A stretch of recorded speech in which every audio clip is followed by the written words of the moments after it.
Hello, and thank you for joining us for another episode of the Unspecial podcast. We are a space for parents to come be heard, supported, equipped, and inspired. We're not here to tell you what to do with your child or present the latest therapies and behavior modifications. We are simply here for you. Our hope, our goal is for all parents to be in community with one another and in community with us at Unspecial. So thank you for joining us. In this virtual studio today, we have an old pal, Justin Hale, coming to us from Northern California. Currently works and lives in Central California. He's married. He's a program specialist, coordinator, whatever you want to call it.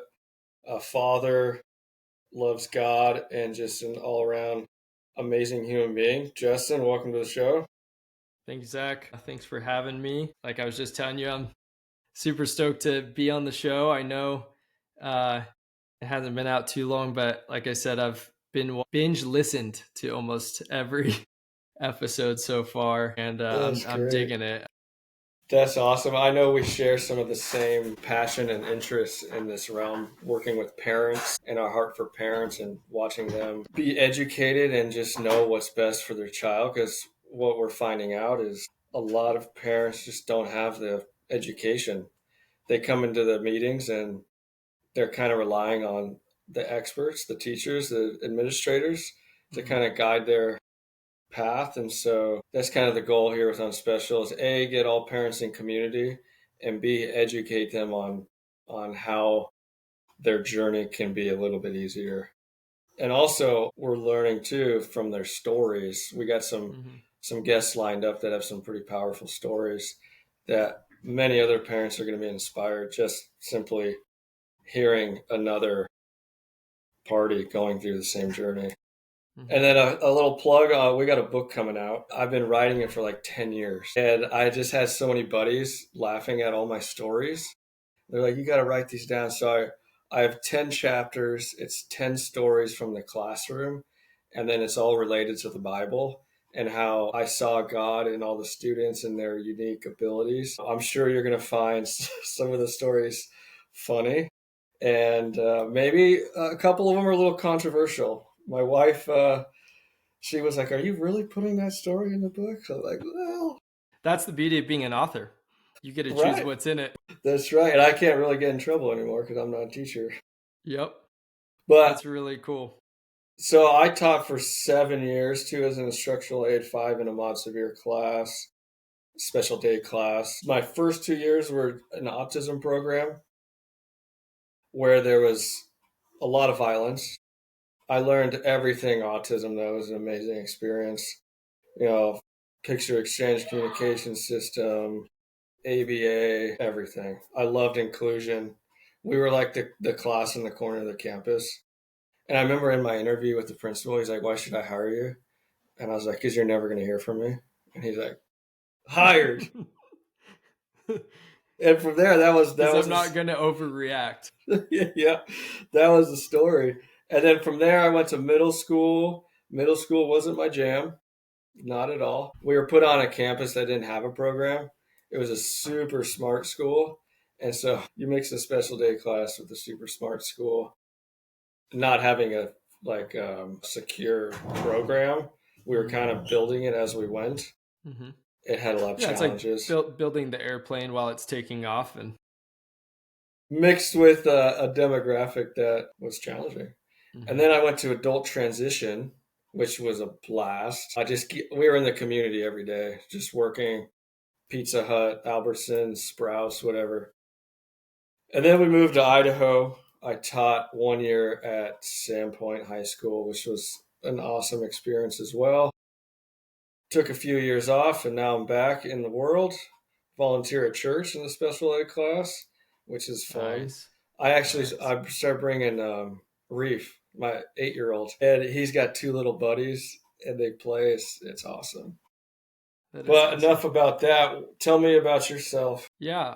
Let's see. So I've been in the world of special education now for, 7 years. I had a really good experience my very first year. So a little background about myself, because I have kind of a unique path to getting to where I'm at. I went to Cal Poly, San Luis Obispo, earned my Bachelor's of Science degree in industrial engineering with a minor in packaging science. Was not planning at all of working in education. For most of my time in college, I thought that I was going to go work as a packaging engineer. The summer going into my senior year of college, I got an offer to work for a large company in a manufacturing facility as a packaging engineer, like intern. And I was told basically, if it goes well, you're going to secure a job with us. But it was in Bakersfield, and I was just not feeling too jazzed about living in Bakersfield. So I passed up on that. And then after I graduated, we went to Georgia for 4 months, and I worked as a packaging engineer on this project with this Christian nonprofit. And anyways, had a really good experience. But then we came back to the Central Coast, and I was having a really difficult time landing a job, and I just didn't really know exactly what I wanted to do. Now, the irony is, as a Christian, I think it says in Proverbs, like man plans his steps, but the Lord establishes them. I'm paraphrasing. And looking back, I really see that. Like right before I graduated, I think I had like a little bit of a midlife crisis where I didn't know, like, is engineering really what I want? And at the time, my father-in-law was a principal in Northern California. And I'd always thought that that was like a cool gig. And so I remember, like, first off, I'm not a journaler, but I was journaling. I was like writing down, kind of like mind mapping, if you will, like what my options could be and what it would take for me to get there. And I was like, well, I could be an engineer. I could go back to school and maybe go to law school and become an attorney. I know I'm like really into the fine print and the technical side of things. So that was appealing to me. Or maybe I'd go into education and try to fast track into an administrative role, because I felt like I had the leadership qualities to do that. And in that process, I was like kind of not taking myself too seriously, because I had just gone to school for 4 years to be an engineer. So it was like, I really should just go and get an engineering job. But what was cool is, as you know, because I came in after you, God ended up putting me in the role of a youth pastor for 3.5 years. And I was not planning on that, but in that process, my wife went back to Cal Poly and earned her master's degree in special education and her teaching credential. And when I saw her working on her final project, I like saw all the data she was working with and the analysis she was doing. And I was like, wow, this is really pretty neat. I didn't know this had anything to do. I didn't know education was like this. And so anyways, long story short, I saw her go into the field of special education. And it was really appealing to me because I saw like the back end side of it, which I think a lot of people in special education probably dread, like writing the IEPs and all the data tracking. But that was really appealing to me. I kind of nerded out. I nerded out over that. Interesting. And then most people working at churches, it's not like you're rolling in the cash. So I needed another job on top of that to be able to, especially at my dad's church. So I needed another job to be able to afford to live on the Central Coast. So while I was working at the church, I worked at a local high school, and I got assigned as a one-to-one to a student who was an absolutely phenomenal student. What I didn't know at the time, I realized looking back, is his family was probably one of the more high-profile families in the district. And so I just learned a lot really fast, from like data tracking goals to best practice and compliance to safety, to like chain of command, because most aides were usually like checking in with the case manager, but I was checking in with their program coordinator 2 or 3 times a week. And so I just learned a lot really fast. And I basically realized within 3 or 4 months, like, this is awesome. I want to go back to school. I want to do this. So I applied to Cal Poly, followed in my wife's footsteps, earned my master's degree in special education, did my teaching credential. And then the rest is really history. Like I ended up working at a high school. I told my wife, I haven't shared this with a lot of people, but I told my wife that there was this high school in the county that I really wanted to work at. And I felt like it would be a total God thing if I landed there, because there was like 7 or 8 high schools in the county. And I'm like, everyone coming out of the program is just trying to get a job as a teacher. But if I could work anywhere, I want to work at this high school. And lo and behold, 2 days before Christmas break, I got a call to go up there, and I was offered a job on the spot to work at that specific high school.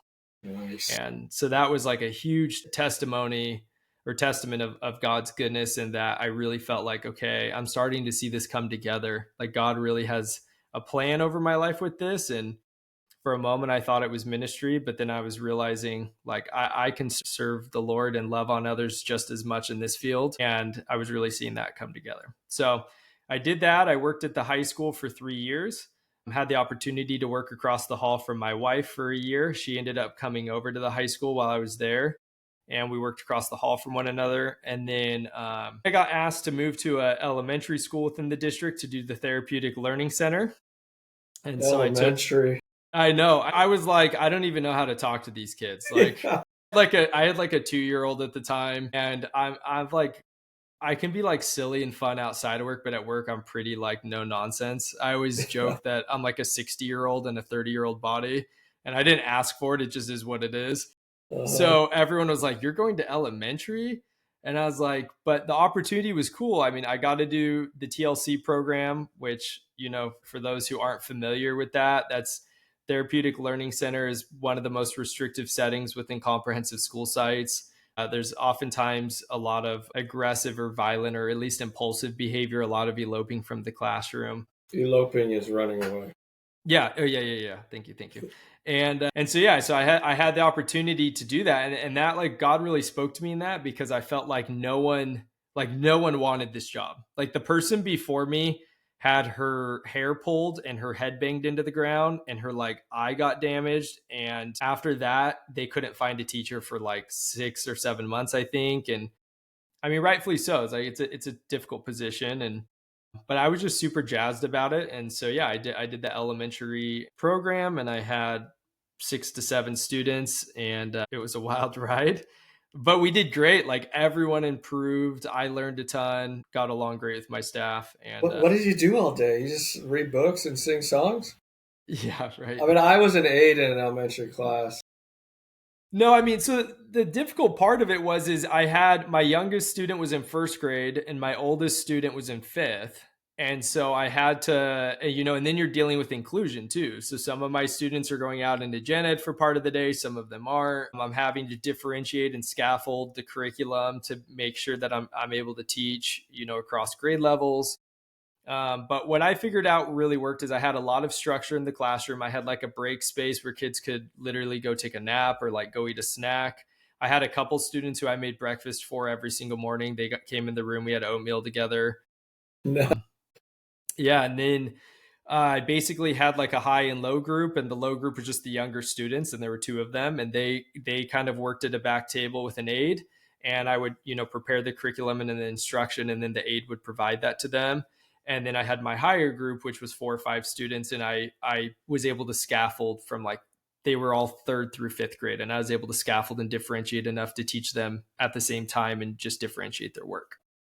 But yeah, that was an experience, and I thought I was going to do that for like at least another 5 years, and then I got a call from the district I'm in now telling me that a job had posted and that I should apply, and that's how I ended up where I'm at now as a program specialist. So you've been there for 2 years? Yeah. And so quickly explain what does this program specialist do? What's your day to day? Well, so that's the irony is that's a loaded question just because it varies so much district by district. Like, if I was in a super large district, I think my day to day would probably look more like a TOSA role. Like, I think I would be in a lot of classrooms supporting situations on the fly, which is super necessary. And I don't want to like discredit that. And I think I would be going around supporting classrooms a lot. In our district, it's a smaller district. And so, we only have, I think, 5 school sites, roughly like 2,500 students in the whole district. And so typically in a bigger district, you have your program specialist, then you have your program coordinators, and then you have your director of special education or director of student services. In our district, it's just an elementary program specialist, a secondary program specialist, which is what I do, and then our director of SPED. And so I feel like I'm wearing the hat more of probably what a program coordinator does, which is like I'm working a lot with our principals and site administrators with respect to like programming and planning out classes and the master schedule. I'm working a lot with our site administrators with discipline, when situations arise that might involve discipline for students with disabilities. And I'm definitely working a lot as kind of a mediator or arbitrator between like with families. I mean, I probably spend 5 hours a week, which may not sound like a lot, but 5 hours a week directly on the phone with families, just like talking through situations and kind of wearing the hat of an advocate for them as a district representative who's also there to make sure that their needs are heard and that they're feeling valued and prioritized. Yeah. Before we nerd out on some SPED terminology that's going to be super beneficial for parents, what are your just general thoughts on the state of SPED from like when you started to where you are now? Yeah. Wow. I would say as a whole, I'm optimistic. Yeah, I would say as a whole, I'm optimistic. I would say when I started, I would say there was a lot of contention between it was like us and them, and that was always that was like us and them between like the school district and families, and that was like really confusing to me. But I think it's like they say ignorance is bliss, and I think sometimes like when you're naive to a situation, it's actually good because it removes all these biases and you just see things sometimes for what they could be. And remember at the time when I started in special education, I was working as a youth pastor and I was working with families and I was working with students. Everyone thinks like, oh, if kids go to youth group, they're all great kids. Like that's the farthest from the truth. So I was dealing with a lot of complex situations as a youth pastor, and I was having to like work with these families and almost like informally counsel these families on and just the point is I was learning how to partner with families. And so it was so confusing to me that there was such this stigma starting out of like it's us versus them, because I was like, if you just made like an iota of an effort to partner with these families, you would save yourself so much time and Yeah. effort, and they would actually feel heard, which is all they want. They just want to feel heard and be treated with dignity. I will say now I think special education is in a better place than it was 7 years ago, just in the sense that I know there's a lot of feelings around inclusion and a lot of different perspectives around it. I will say for myself personally, I do believe in inclusion to the fullest. And I think that a lot of good can come from it. And the reality is at least in the state of California, so do they.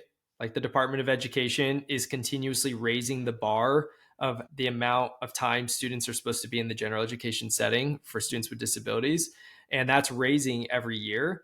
And so the reality is districts are having to adjust and evolve to account for that. And I think a indirect consequence of that is there are less barriers between districts and families, because a lot of the time where contention lies is families just want their kids to be like everyone else. They just want their kids to be in general ed and be around typical peers, have opportunities to go on field trips and go to, pep rallies and all those extra fun things that any of us as parents want our kids to do. Mhm. And I think what I have seen, at least in my limited perspective and experience, is that I have seen a lot of contention and disagreement surrounding that. And so the fact that the state is putting pressure on these school districts to adjust and evolve their practices to accommodate for more inclusion is by nature just naturally reducing the amount of opportunities for that to be a point of contention with families. Yeah, no, that's all really good. I know for sure that was my experience. It was just like I want my child to have the same experiences as everybody else. Mm-hmm. And I think probably where a lot of the ball drops is it does take a little bit of work on the school side, on the teachers, and programming the class and having them get the right supports they need to make it possibly work. And then Mm-hmm. the days where it just doesn't work, Yeah. I enjoyed those the most because it was just an adventure. But and then a lot of the times too, I think teachers or people, schools are scared of it because of what could happen. Yeah. Yeah. I mean, there's that. I mean, that's an ongoing issue that I try to bring to the forefront of every conversation I have with administrators and with families is to make sure that we're looking at the situation through the right lens. I mean, obviously as a Christian, I'm trying to model the perspective of hope in all things, but I think beyond that, I see a lot of fear, right? There's like a lot of fear from both parties, from families and from school staff. And that fear sometimes can drive decisions rather than the data driving decisions. And so we have to learn how to balance that. I mean, there is a component of taking, being cautious. And I mean, we know that part of determining an offer of FAPE is taking into account the potential harmful effects. So we do have to like be honest about what could be. But I think when we stay student centered, 99% of the time, fear shouldn't be at the forefront of our minds. Yeah, that's good. All right, so you sit through tons of IEP meetings. Mm-hmm. And what is something parents need to know? What do they commonly miss? I'm gathering, I mean, a lot of parents just need some education on IEPs and how it all works, how it all ties together. What could you speak to on that? Yeah, I mean, I would say the first and foremost, would just be parents should have I'm getting some feedback. Yeah. I don't know if that was on my end or your end. I don't know.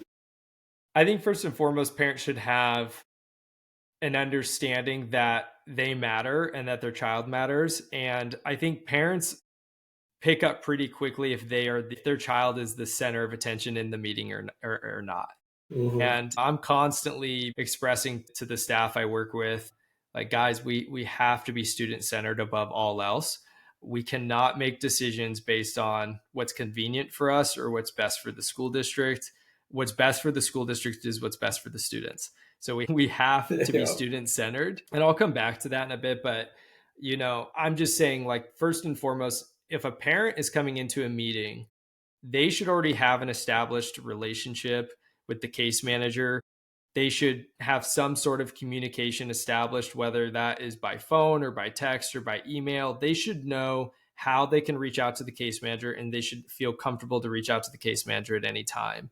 And I really look at it like, when I was a case manager, I used to tell parents, like, I mean, I wouldn't say it directly in an IEP meeting, but I'd say it on the back end beforehand. I'd front load them and I'd say, you know what? I don't work for this school district. Yes, that's who sends me a paycheck at the end of the month, but I work for you and every other kid and family on my caseload. And my job is to do the best I can to take into consideration the barriers and the boundaries within the school that I can't control, but then make sure that your student is getting the very best they can get within the confines of that. Mm. And so I always was wearing that advocate hat, I think.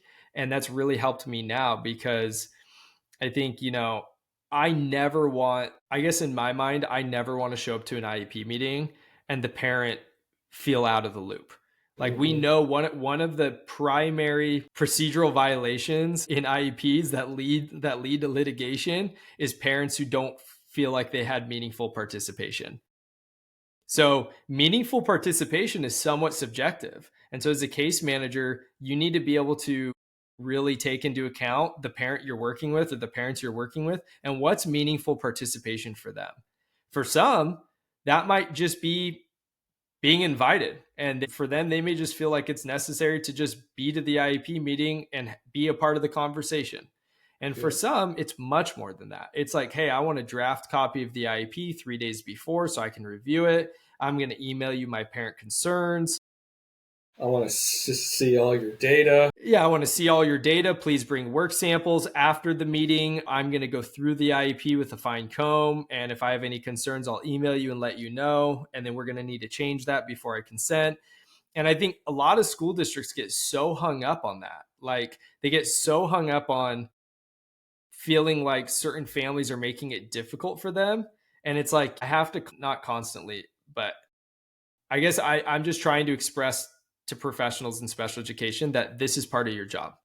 This is what you signed up for. The parent has every right to demand X, Y, and Z. It's their right. And so first and foremost, parents need to feel like when they show up at the table that they know the people there.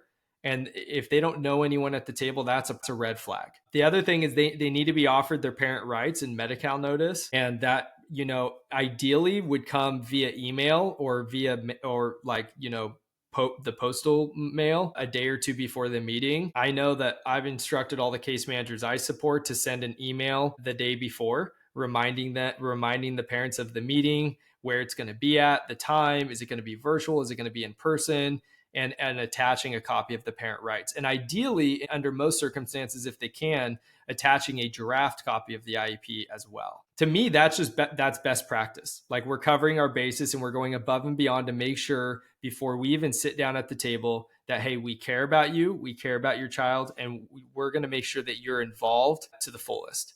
But, if a parent shows up to the meeting and the case manager starts the IEP and parent rights have not been offered, that's a red flag too. That's a huge red flag, because what they're communicating, whether they realize it or not, intentionally or unintentionally, they're communicating that doesn't matter, and it does matter.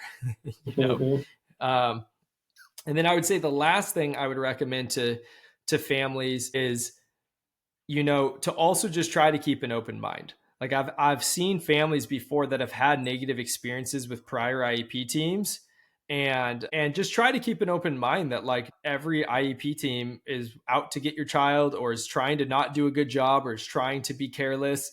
Like, I would argue that for every IEP team that's like that, there's a couple IEP teams that are doing everything right. They're sending the procedural safeguards in advance. The IEP is written with fidelity. There's data backing up, everything that they've included. And I would really embrace that, because I think sometimes families can get caught in this trap of feeling like it's never enough. And I would just try to encourage those families that, like, there is hope at the end of the tunnel. And there are some IEP teams out there that are really phenomenal and love what they're doing, and that they're presenting really good work because they care about your child. Yeah. And I think it's huge just how you show up to the meetings too. Like, are we showing up with the spirit to work together or to fight? Yeah. And so that's kind of a little bit of the balance. What could you speak on LRE, FAPE, least restrictive environment, free appropriate public education? How do you see this playing out? What is, like, the least restrictive environment, except? Yeah. So sorry, my dog's going crazy in the background. Yeah. So I would say, first off, I'd say, LRE, least restrictive environment, is not a place. It's a set of services that a child's receiving to support their needs. And, I think a lot of times people look at LRE as if it's a place, like it is, in this classroom, which is a special education setting, et cetera, et cetera. And those are considerations to be had, but that's not what LRE is. LRE is the amount of services. What are the services that a child might need? And accommodations or supplemental aids that they might need to find success. I would say the biggest thing that parents should know regarding LRE, and honestly, I wish more special educators knew this, is that the IEP tells a story from beginning to end. And I think people get so hung up, both sides of it. School special education staff get hung up on different aspects of an IEP. Parents, a lot of the times I'll see parents who do get hung up on the IEP, they get really hung up on the goals, which is not bad. I think the goals are important. That's how we measure progress. But I can't express it enough that the IEP tells a story from beginning to end. And so really those present levels, in my opinion, the present levels are the most important part of the IEP. Because when I go through the present levels, from the academics to communication to, motor skill development to behavior, vocational, all the way down through, right? I want to know in every single area, that is the blueprint of that child. And I always tell my staff, I want you to treat it like you're writing this IEP for a student who's about to move across the country. And a school district's going to inherit this kid, and they don't know anything about them beyond what's in the IEP.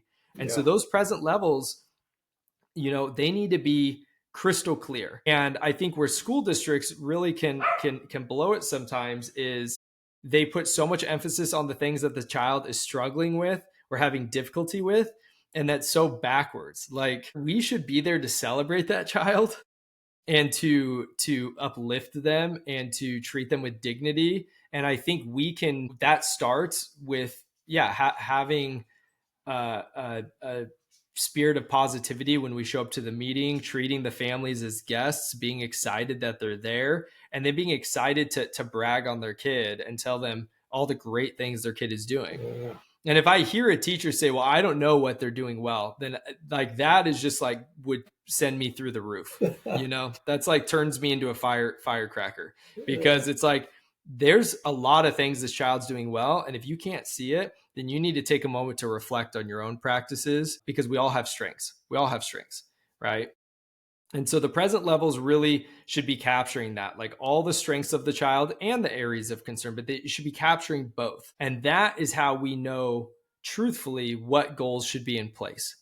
And I think a barrier for a lot of families is that the present levels aren't clear. And so then they create their own narrative. The narrative has not been set by the school, and the present levels are shoddy. And so then they go off of what they see at home. And then they start requesting 15 goals when the child may only need 5 or 6, but it's because if it was more clear in the present levels, they may not need to create their own narrative. And so I would encourage families to really consider, are the present levels crystal clear? Are they thorough? Are they capturing my child, good and bad? And that should drive the goals. And then once the goals are established and the team comes to consensus and agreement on those goals, that's what drives the offer of FAPE, which includes the services and accommodations and supports. And I think first off, school districts need to understand that they are doing themselves a service when the present levels are thorough, because then they can know with certainty that the goals they've recommended are appropriate. And at that point, it really should take the pressure off of what's convenient for the school or what they can do or can't do, because now we know what this child needs. And now we just have to ask ourselves, do we have the ability to provide the services necessary to support progress on these goals? Do we have that in our current setting? Or do we not? Is this not something we can provide at this school site, but we can provide at another school site? Or is it too big for us as a school district, and this would be like a regional placement? We need to recommend them somewhere else. But it at least creates a clear picture for the parent. And then I think for the parents, I think what I'd encourage them to do is to have an open mindset of where the goals matter. Is we need to establish what goals are necessary for your child to find success and to access their education before we focus on services. Because sometimes I'll have families that are like, well, I think my child needs, counseling. And I'll go, okay, yeah, tell me more about that. Why do you think your child needs counseling? Well, at home every night, they blow up and they have a really hard time managing their behavior. Wow. And, and I listen to that and it sounds really tough. But then I'll look back at the IEP and go, well, at school, your child's functioning fine with their peers. They're not blowing up. They're not having big escalations. We don't have any social emotional goals because your child is safe and regulated at school. And so here, let me help you connect with the county or connect with the city to find some outside resources to support your child outside of school. Because at school, we're not seeing that as an area of concern. And until it starts impeding their access to school through not attending or something like that, we don't have a need for a goal. But on the flip side, if we're seeing all of that at school and we're providing goals for that, we may need to consider something like, individual counseling to support those goals. And so just having parents and families and IEP teams understand how it all ties together, I think is super important. Yeah, and just having that communication with the parents and what's going on at home. I know every parent's different and their involvement in the child's education is different. I know there's a handful of parents that, they were involved. They didn't really have much to say or opinions on many things. They just kind of went with the flow. Then you have the ones that are over the top and way into it. You have the realistic ones. Then you have some that, from the, like you say, the district standpoint or the classroom setting, can be a little bit unrealistic because we don't see the same things at school as at home. And it makes perfect sense. It's a different environment. And I've always thought it was crazy in the special day classes is we got 7 behaviors in one room and you're supposed to end behaviors when all of them mirror each other. That's why I was such a big proponent of inclusion, was just for them to be able to model appropriate classroom behavior. And Yeah. majority of the time when I would put them in that setting, they would thrive because they felt included, involved, and just like everyone else. Yeah. I mean, that's all super, super valuable info for parents. Like a clear, concise, student-focused, parent-involved IEP is a must. The present levels, those pretty much gauge the rest of the story. And if those are off, and I know every time I would get a new student, that's the first thing I would look at. Like, where are they? What are they doing? Where can we go? And then sometimes you see goals and you're like, all right, I don't know, it doesn't make sense, but we'll clear this up. Yeah. I was just gonna say a pet peeve of mine surrounding that is like you get a student right from another district, you go to the present levels, and you see this big paragraph, and it's like the student's struggling with all these things, and therefore teams proposing goals for such and such. Okay, great, but then you get to a section where it's like the only thing listed is there's no concerns in this area at this time, and I'm like, so if there's no concerns in this area at this time, that means this child is doing something right. They're doing something well. They're doing something good. And I want to know what that is to back up the statement, there are no concerns at this time. And so that's just what I mean about like keeping it positive. Like if we're going to be word vomiting all the quantitative and qualitative evidence as to why this child needs a goal in this area, then when we get to the section where they don't need a goal, I really want to see some word vomiting of all the positives that they're doing for why they don't need the goal. And that's just, anyways, that's my point is parents want to see that too. They want to see that too. That's a huge deal to families. You put yourself in, the seat of the parent and you ask yourself, how would I be responding if this was my child? And I wouldn't want to go through present levels and just hear about the negatives and why they need goals in these areas. I'd want to hear about where my child is doing well and where they don't need goals. And I know, I mean, if you're a parent and your child is in a newer teacher's class, probably the teacher's a little bit nervous in these meetings because I don't know about your credentialing program, but mine, like there was such an emphasis on like, this is a legal document. Don't mess it up or you're going to get in trouble. And so I would go into those meetings early on, not exactly knowing how the flow should be or how they should really go about. So I was nervous.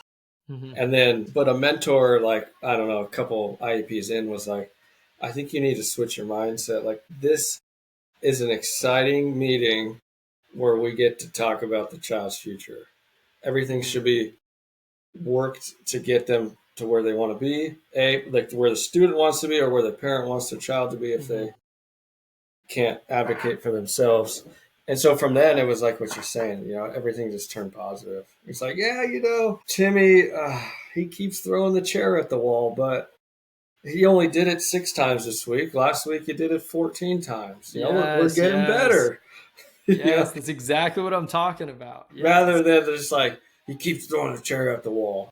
Yeah. No, we need, like, the problem is when we're in it on a daily basis, it can be tough. And I get that. Like, we're in it. We're on the front lines. We can get bit. We can get hit. We can get kicked. Like, I get it. I've definitely been there. I mean, pretty much for a year, I was cussed out daily by a second grader. And that was just crazy to me. I got a concussion. I got a block of concrete thrown at me. And I had to just start embracing the discomfort and going, this child needs to see that I'm going to love them and care about them regardless of how they behave. Because I believe, and I know we hear this around the SPED world, but I think sometimes we say it, but we don't really believe it. But I really believe it, that all forms of behavior are a form of communication, right? It's children are trying to communicate their needs, and sometimes they don't know how. And when I embraced that, and I'm like, oh, you're going to throw concrete at me? I'm just going to catch it. I'm going to set it down. I'm going to be unfazed, and I'm going to continue to walk through this with you. That's where I really started seeing progress with the child. But what I also had to learn is just because I'm experiencing these things on a daily basis, I can't constantly be zoomed into that. I have to learn to take moments to zoom out and ask myself, okay, is this child making progress? Yeah. In the month of October, they were physically aggressive every single day of school for all 20 days. In the month of November, they were aggressive 2 days a week. That's huge progress. And yeah, maybe one of those days it was like really bad and we had to lick our wounds and we had to, move on. But at least I know if they're making progress, that's something to celebrate. And I think that's half the battle is parents are like, we're showing up at these meetings and we feel like you're not being positive about our kids. Mm-hmm. And I think a lot of times the special education staff are like, well, it's hard to be positive. So, your child just kicked me last week and I have a bruise and da da da da da. But the parents like, but I live this. This is what I deal with daily. I have bruises 365 days a year. And so we have to be able to embrace that like whatever we think we're going through, we need to, a little bit of tough love here. We need to get over it because what the parents going through most of the time is much more difficult. Mm-hmm. And so we have an opportunity to partner with them and to embrace their child and to love their kid where they're at and help them make slow but steady progress over time. And that benefits everyone. That benefits us, that benefits the family. And, I know I told you, or I didn't tell you this yet, but like when I was nerding out on your podcast, and I was listening to episodes this past week, I think that's something that continuously comes up that I really appreciate is that like you do a good job of pointing out that part of what an IEP team should be considering is the family and that the child's going to go home to that family at night. And that family didn't ask for what they might be going through. And they have goals and dreams and plans for their child. Mm-hmm. And again, we have an opportunity to partner with those goals. And maybe those goals sometimes are somewhat unrealistic, but we still have an opportunity to partner and to help realign and to come together for that child's benefit. But we can't do that if we're taking it personally. And I think there's just too many educators are like taking it personally, what they're going through. The first class I worked in San Luis Obispo, I forget what the school was, but there was like the paraeducator trainer. Mm-hmm. He was in charge of all the aides. And he gave me 2 words of advice. He said, treat every kid like it's your own and do whatever the teacher tells you. Because as an aide, I mean, that's your job. And the aides that would get in trouble is when they would overstep and try and be the teacher. But I always remember treat every kid as your own. So in those moments, like I remember my first week at teaching, when I finally got my own classroom, I got scratched in the face and I had a huge gash under my eyeball. And it was just out of nowhere. I wasn't too familiar with autism and the behaviors and everything. And I think when I really dove into it, I was in this personal space. But then I just remember that thought in my head and was just like, he's just telling me to get away from him, but he can't talk. Yep. And so now it's like, okay, well, let's figure out a way where you can tell people get away from you without clawing them in the face. And that was some of the fun stuff that I loved. Yeah. And then that was always a big message I would have to the staff too. It's like, man, we have no idea what goes on at home. Yeah. And, sometimes, the days will be long or the weeks will be long and there'll be some grumbling. And I'm like, you get to go home and do whatever you want. The parents, I've always just had a huge heart for the parents. And that's why Unspecial is going about right now. And I love hearing stories, like especially stories of what parents are doing with their child, cool stories that'll inspire other parents. But through the year, how have you experienced parents? I know there's that's a broad, there's many phases and stages. Yeah, there's many facets to that. I mean, I think the first thing I would say to that, because it kind of ties in with what we were just talking about, is like you give the example of when you got cut under your eye, right? And I think what I would say a learning experience from a situation like that is you made a choice to be open-minded in that situation, to not take it personal and to try to reflect on why did this happen to me? And in reflecting on that, you realized this child's just trying to communicate what they need. They need space. So I'm going to adjust my practices. And not only is that going to make my life easier, but it's hopefully going to improve the well-being of this child, right?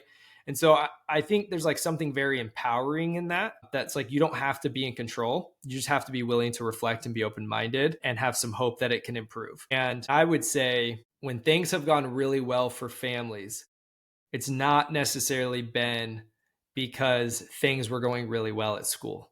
It's because they also learned, oftentimes through the partnership of the IEP team, that we don't have to always be in control. We don't have to always have the right answer. We don't have to always make sure the outcome is A or B. We have to be okay, again, with the uncomfortable. We have to be okay with progress, even if it's slower than we like. We have to be okay with trying out new things and being open-minded to considering all aspects of a situation. And I think when families can get to that point, which is oftentimes when the IEP team is modeling it, that is very empowering and very freeing for families. And it definitely provides a sense of peace. But a lot of the times families, I don't feel, can get to that place of openness if they're not seeing it. Like if they're not seeing the IEP team with open arms every day for their child, then sometimes it's hard for them to have open arms for their child. All right. They have like these predetermined set of expectations and standards that they want for their child. And so, I think a lot of that though is broken down again through positive, meaningful partnerships with schools and with outside service providers at times, being partnered with the county or being partnered with a really strong behavioral service or counseling service outside of school that can provide in-home services and help provide that perspective and that support. And then I would say like my other experience with families has just been, and I think this is probably more so directed to special education staff, but just, I look at it like a tree, right? You water a tree every day and it's going to grow. You don't water it and it's going to die, right? We know that like from the biblical lens, and in a lot of ways for ourselves that can be convicting at times. We have to learn the hard way. And I think the same goes for special education. Like I have seen parents have the best experiences with schools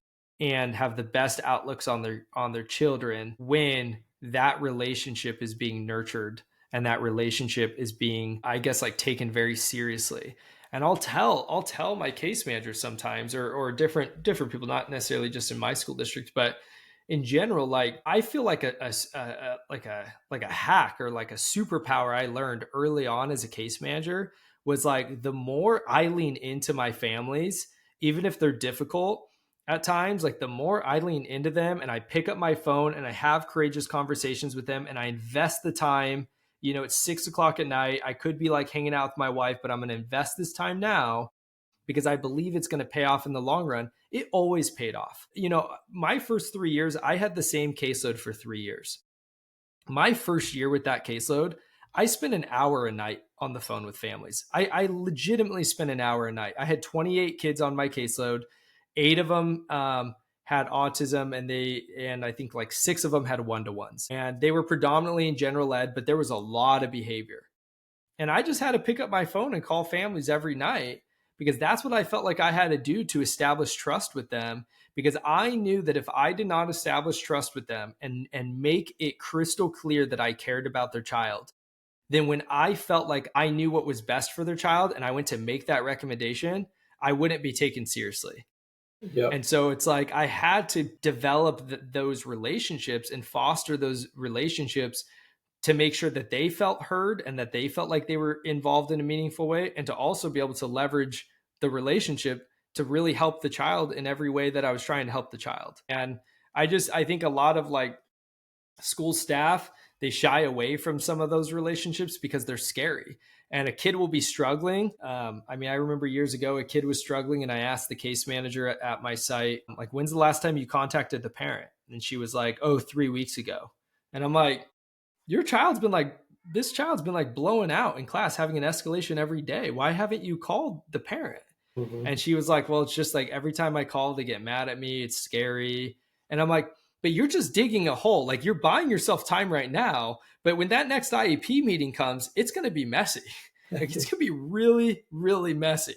And so I think a big positive experience that I've had with families is there's been a lot of times where I've had some difficult families and I just leaned into it and embrace them and show them that I care about them and that we're going to get through this together. And I don't care how many times you tell me that you're not on my team, I'm on your team. Mm-hmm. And, and every single time that's paid off. And I've had families that have told me, I'm probably a pain in your butt. And I've been like, you know what? You're not a pain for me. You might be a pain for some of the people at the IEP table, but that's okay because we're all pain sometimes. And we're going to get through this together, but I'm on your team. And I'd rather be having this conversation with you at 6:00 at night and make sure that we're on the same page before that meeting in a couple of days versus being you feeling like you're in the dark or me feeling like I'm in the dark.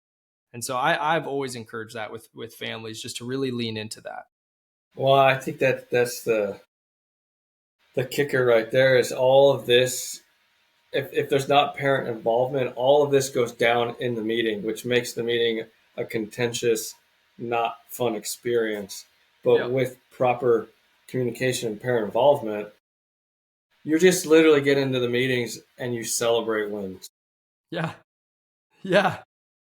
I mean, really, like if you are on the same page with families, they already know about the negative, right? You've already been communicating with them and keeping in touch with them about that, whether that's like daily communication logs going home or daily emails or daily phone calls. Like they already know that. And you've fostered a relationship of trust. And so they're not taking it personal anymore when they hear those things. They're still seeing light at the end of the tunnel because you're fostering that in that relationship. So when you get to the meeting, it gets to be fun. You get to talk about all the good and tell, funny stories and exciting things that have happened. And it doesn't need to be centered around that. And there got points where I would have these meetings and I knew parents would be sensitive to it because it's hard. It's hard to hear negatives. And we'd get to some of the negatives and I'd be like, hey, I feel like we've already talked about this at length, like over the phone. I am proposing a goal in this area. I shared the IEP with you in advance. So do you want me to still go over this or do you want to skip over this? And a lot of the times, because trust had been established and we'd already had those conversations, we would just move on. And that's okay. That makes me think of, I had a student who had a history of violence and it was high school at this time. And I remember he had a couple violent punches, whatever, but I always was told that I downplayed them all. I'm like, it wasn't really that bad. I mean, whatever. He hit someone. And then a big one happened. I remember calling the parents and I'm like, this happened at school. I wanted you to be in the loop. And I was like, do you want me to call you when this happens? Like, I'm sure you've been told this for the last 17 years. And the mom was like, you know what? No, I don't want you to tell me. I was like, okay, cool. I'm not going to tell you. And then because she was like, because at home, we don't see this ever. Yep. I'm like, well, that's fair. Well, we'll keep working on it. If it's like, someone's injured, I'm going to be calling you. And that was an interesting take from some parents. Like, man, they get told this stuff all the time. Yep. And it's especially difficult for the families who their child's not behaving that way at home. Yes. It's like, my child still has free and appropriate public education. They're safe at home. I trust you guys. Mm-hmm. But again, there has to be a willingness and an openness from the educator, from the case manager, from the SPED team. There has to be a willingness and openness to be okay with those boundaries that are being established and being willing to say that it might be different for each family because every family is different, Speaking of funny stories, any come to mind? I would say, when I was in the TLC room, I had a lot of crazy stuff. I had a student get upset with me one time and he was like, you better not call the front office. I'm like, I'm not going to call the front office. We're all good. Just go take a break, man. Like, you just need to calm down. And he's like, well, I'm going to make sure you don't call the front office. And he just ripped the phone right off the wall. And I just didn't give it attention. And then the next day he came in the room. I mean, like we worked through it or whatever, right? And then the next day he came in the room and the phone wasn't back on the wall. And he was like, where's the phone? And I was like, oh, we don't have a classroom phone anymore. And he's like, what? And then my staff were even like, what? And then my staff were like, I think we're supposed to have a phone in the class. Like, it's a safety violation. Like, we have to have a phone. And I was like, no, I talked to the principal. I'm just going to use my cell phone. I have my Apple Watch. If there's an emergency, she can call me. I have radios. Like, we're not putting that phone, like, I don't care what it is. We're not putting that phone back on the wall. It's gone. And he's like, where is it? And I was like, it's up there on top of the cupboards. It was like 15 feet up. And I was like, it's going to stay there till the end of the year. Yeah. And, I had so many situations like that where it was like my students would get upset, they would act out.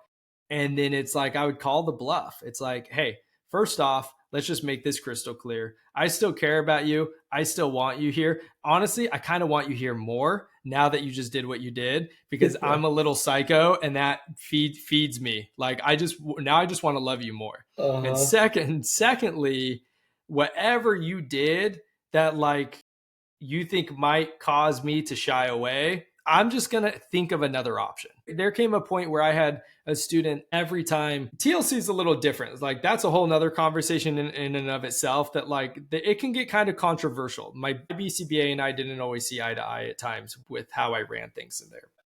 Something I chose to do, which I wouldn't recommend in most settings, but I did it in TLC. And it's actually similar to what some like non-public schools and PSs do, is I had a point sheet that they would, never take away points, just earn points throughout the day based on positive behavior. But then they would get a rating of either bronze, silver, or gold. And that would open them up for a variety of different positive reinforcements that they could access throughout the day. And then at the end of the day, for like the main 30-minute cash out that we did every day, we had a whole separate classroom they could go into and access. And throughout the week, what is a little bit controversial is I would put how they were doing on the board for all of them to see collectively. And then if they all did well, they could earn something as a group for the end of the week as well on Friday. But some people didn't agree with that, because, you have 6 students and like 5 of them are crushing it and one of them's having a difficult week and it's like all bronze. But I think there was a certain level of peer pressure that was motivating for them. Mm-hmm. But anyhow, I had a student who, when he was struggling, he would just go up to that whiteboard and just start erasing everyone's scores. And it's like, technically we have like paper data sheets to like back up what the scores are. I can just go back. But like the first time, it was kind of frustrating, because like I had this like meticulously drawn perfect rectangles with their names and their scores and the dates. And I'm like, I did it with like a yardstick, and I'm thinking to myself, like, I'm gonna have to redraw. So I redraw the whole thing. And then like the next day he blows out and he erases it again. And so finally, by like the third time, I just wrote on the whiteboard with a permanent marker, and he didn't know. And he went up there and he tried to erase it and it wouldn't erase, and he's trying to erase it. And then he like couldn't figure it out. And I told my staff, like, honestly, it's a lot less effort for me at the end of the week to erase things with hand sanitizer and a cloth at this point, because that's what you can use to remove permanent marker. And it's a lot easier for me just to do that than to keep redrawing the entire grid with an expo marker. But it's just stuff like that always was kind of humorous to me in the moment. But it also, like, I think in the long run, it communicated to the students that like, wow, this guy really cares. Yeah. Like he's like doing things that I would have never expected him to do. Well, and that set that culture in the class, And it's like, I can relate like so well to that. And that's why I said in my book, one of the chapters could be controversial, but it's at a certain extent, you just like get competitive. And it's like, oh, you think you can outsmart me with that behavior? Let me throw this at you. And then it's just a game. But by the end, you create so much trust, and you show like that student, I'm not just trying to stop whatever you're doing. I actually care about you. And they feel it. They know. Yeah, absolutely. Yeah. Yeah, absolutely. What would be some of your biggest wins? Other than just advocating for parents and in your current role, I mean, that's amazing. And you're mentoring current teachers, and then getting them on the right path. Like I know this is encouraging for parents to hear that there are districts and program specialists, administrators out there that are parent focused, student focused. Yeah. I would say I have three big wins that come to mind. One was specific to a student I worked with at a high school. When that student came into high school, when he was a freshman, he basically told me like day one, like my siblings all graduated from the continuation site. Like I'm just going to fail every one of my classes in the middle of my sophomore year. I'm going to go to the continuation site. It'll be easier there. It's less credits. And at the time I thought it was all behavioral, but what I didn't realize until later on was that like he struggled a lot academically. And it was like, I'm just tired of getting my butt whooped in school for 8 years now and counting.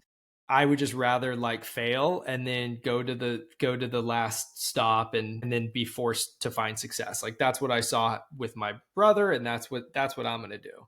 And then with that mindset, he used all of his time to just not be in class, using substances at times. And I just, to this day, he was like the most difficult student to crack. And then on top of that, he had some like home life stuff and trauma.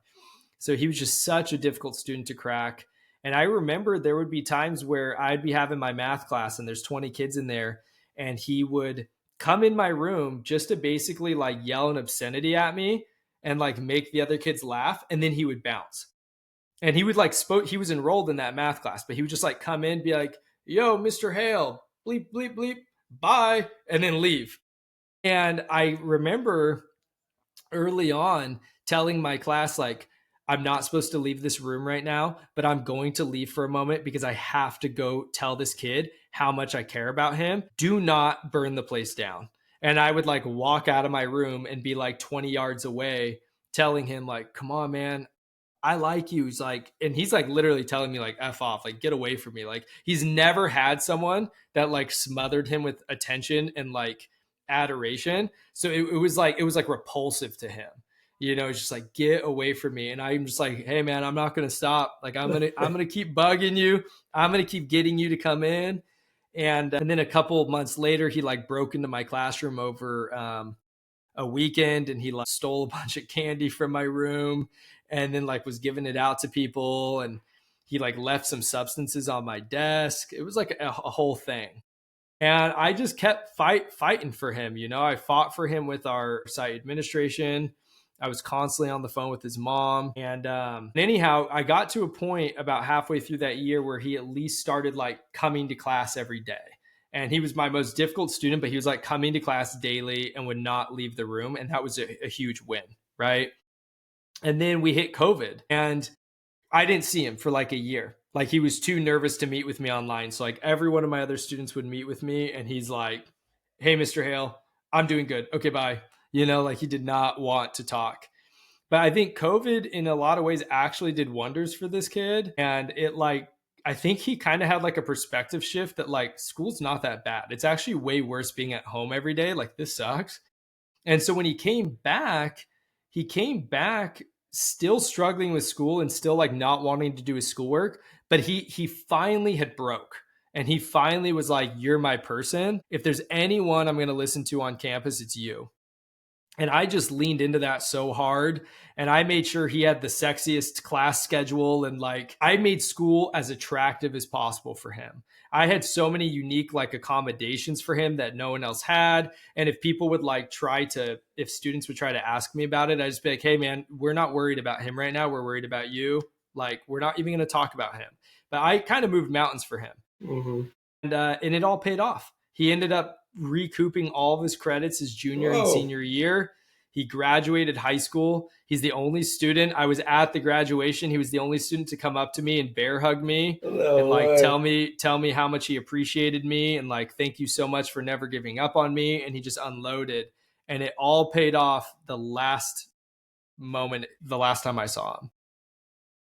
It's just like, you just never know. Yeah. I mean, it was just, so that was just like, that was a huge win to me, that like those 3 years were worth it before his senior year. Mm-hmm. And then, and that's the best part, is I was with him from his freshman year through his junior year. I went and did TLC when my students became seniors, and that was bittersweet. But the fact of the matter is I wasn't even with him his senior year. But I had worked with him enough that he had built the skills that he stopped using substances. He started getting up at 5 a.m. and working out every day. And he started being accountable to himself. And I wasn't even there. And he did it all on his own his senior year and graduated. That's good. So that's really like my primary win. And then I would say beyond that, I would say just a couple like minor wins is since I've been in the district I'm in now, we've restructured our SDC class. It used to be more of like a traditional SDC class with like maybe just inclusion for PE or PE in an elective. Special day class. Yeah. But I would just say like there was just too many students in it. It was just kind of like a catch-all. Mm-hmm. And I know there was a lot of effort that went into it from previous individuals.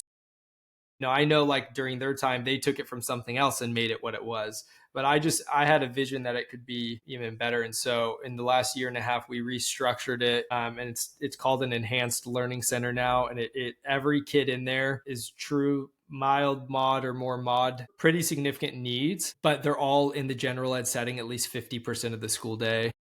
And they're doing great, like safe learning. They have modified curriculum or like modified grading on their IEPs, but they're doing well with their peers. They're socializing. Obviously, we have hiccups from time to time, but like we're setting a standard on our campuses that it's possible for kids to be in gen ed. Yeah. And some of them are in gen ed 80% of the time.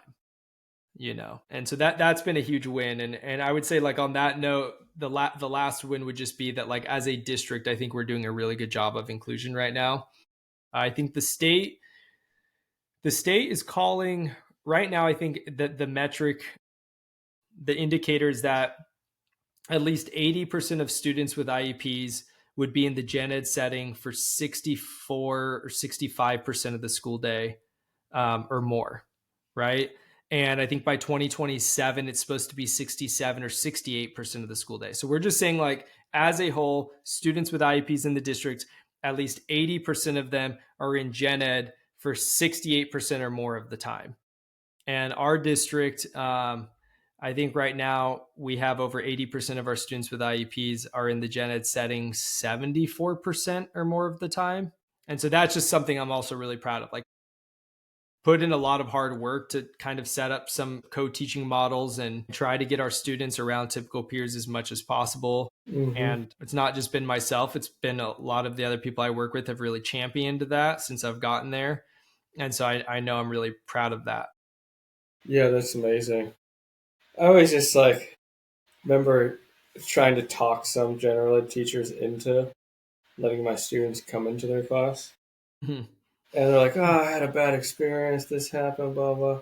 I'm like, you just got to give me a chance. Just give them a chance.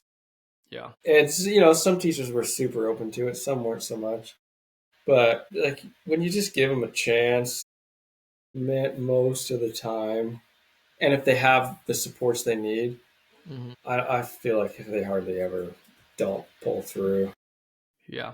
Well, and that's on the supports note. I mean, that's a big LRE consideration that there's a lot of differing views on. Is some districts and some even county SELPAs really feel that the most restrictive setting is having like a 1-to-1 aid on a child. Mm-hmm. And some county SELPAs and districts feel like, no, having a 1-to-1 is actually less restrictive if it's in the general education setting. And I mean, I could go to IDA and talk about that. I think that IDA supports that more personally. Having a 1-to-1 in the gen ed setting?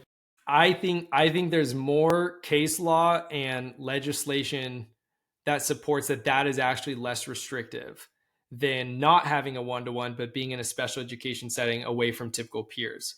But that's a difficult thing for a lot of school districts to grapple with, because sometimes it's a lot, just plainly put, it's a lot less expensive to just have the students have the students in an SDC class with less aides and one teacher and just house them there versus having them all over across campus in classes that meet their needs with a 1-to-1 or with a 2-to-1, 2 students to 1 aide or something. But I think, again, if we're staying student-centered and we're thinking about the student and the family first, I think that needs to be a serious consideration. And I'm of the mind that it's less restrictive to have an aide there supporting them with their typical peers than to not even be there in the first place. I would agree with you on that for sure. I mean, just the more they can assimilate into life and be a citizen in the community. Yeah. If it takes someone being next to them, so be it. Yeah. They're experiencing life like everybody else. And that was always my goal. That's why I love going to the community, going on field trips. We used to ride the sprinter to the beach like every Friday, fun Friday. Yep. And I mean, I had like severe Mm-hmm. class. And I remember the principal the first day was like, "You're going to take them to the beach?" I'm like, well, we're going to start at the first stop and then we're going to come back. And next week we're going to go farther and farther and Yeah. farther, you know. But that was one thing that parents just absolutely loved. They're just Absolutely. like, "You're going to the beach? Man, I can't get them to the beach." Yeah. I always want to get them there, but Yeah. we'll close it out on this. Some closing thoughts on what would you just generally, what do you want parents to know? Not so much like IEP wise or what they should be Mm-hmm. doing in meetings, but just on a personal level. Yeah, I would just say on a personal level, like I would just say plainly put, every child matters. We have to be able to embrace that. Like school staff have to embrace that. Parents have to embrace that. Society has to embrace that. Every child matters. Every child has a right to experience their education in the most meaningful way possible for them. And I would honestly encourage parents to just not lose sight of that. Like it can be hard sometimes. It can get tiring seeing your child struggle in school or having difficult experiences with, IEP teams in the past, and it can get discouraging. And sometimes it just feels easier to say, I'm done with all this. But sorry, my dog's barking in the background. But I would just say, have the mindset that every child matters, including yours. And it's okay to be that parent that wants everything for your child. It's okay to be that parent who wants the best for your child. It's okay to be that parent who says, no, this is not good enough. You can do better. Like it's okay to be that parent. You should be that parent. And that's where the IEP team needs to step up to the plate and be humble and honest at the table and take those perspectives and feelings into account. They shouldn't stifle that. Yeah. We share some of the same values at Unspecial. Parents first. You know, a better parent is a better child. And so we're big on definitely having parents fill their cup with what helps them be the better version of themselves. But yeah, super awesome conversation. I knew it would be. I remember my dad was like, "You should have Justin on the podcast." I'm like, "Oh yeah, like that'd be a good one." So very thankful you came on. I'm sure we'll have you back. I mean, you just got so much knowledge that we can all learn from. So I'll be shooting you some other topics in the future. And thanks for everything you're doing. Cool. Yeah, that'd be great. I really appreciate being on, and super fun. I love talking about special education, so nerding out over it. So yeah, thank you so much. And I'm definitely inspired by what you're doing. And I think the whole concept of Unspecial is really cool. And I hope that you guys just continue to grow and be blessed so you can bless families who need that. Yeah, sweet. Appreciate it, bro. Much love. Okay. Yeah, same to you. Thank you. Thanks for joining us for another episode. Make sure to like, subscribe, share, and comment. We'd love to hear your thoughts. If you'd like to be on the show, you can find us on unspecialllc.com and on Instagram, unspecialllc.